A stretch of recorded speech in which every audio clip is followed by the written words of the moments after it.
kandi wasanga wanyaye kure na Chantal ubona ku buriri bwawe shishika wacyane kandi urananiye wajya umenya ko ndizo ntabwo unsebeje iyo haba hari abandi bantu hano bahicaye ntabwo unsebeje wajya umenya ko ndizo yego ye noneho nzangure komeza kunyana n'akamwe dore Chantal rero umunsi ariko matura yirata ugize ngo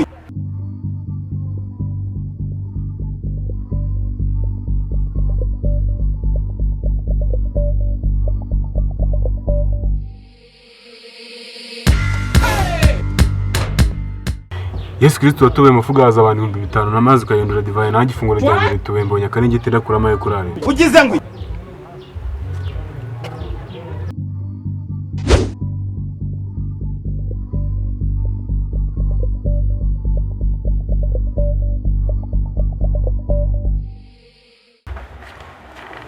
gusa naho hari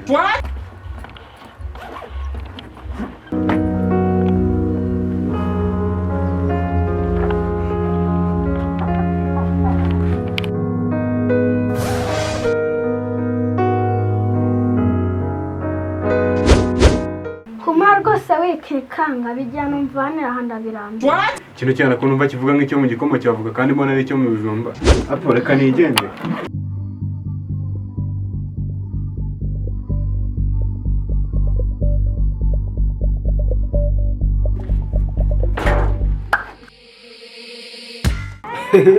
urahageze noneho mani ngo wari wahayobewe dore nahangaha nibera rwose aha niho iwanjye ubundi njya numva nabaho neza nta bintu bya stress dore iyo ukiga neza ubona ububuto ku meza muri firigo buhari ugize ngo unakigama ahantu heza rwose nahangaha oya bari ndabona mageze mwanagura n'akantu nayo bye ntace nkubita imisozi ndenga ibyaro hahandi nyine uzanywe twaturutse tu ariko ndabona umeze neza kabisa abandi bana dore sanzu urya n'imbuto n'iki aho nyine gura n'akantu papa none byago byase ko yamashoka bashobora kuba bari ugize ngo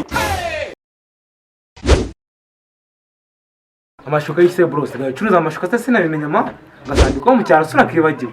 nyine shana nubise ni kwakundi nyine nawe ubushoboye oya ni wabase ayanyaye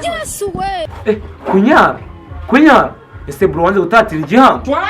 ahora niki ushaka wamenyera agacupa amaze iminsi ugize ngo byihorere oya yo bagira ngo rebe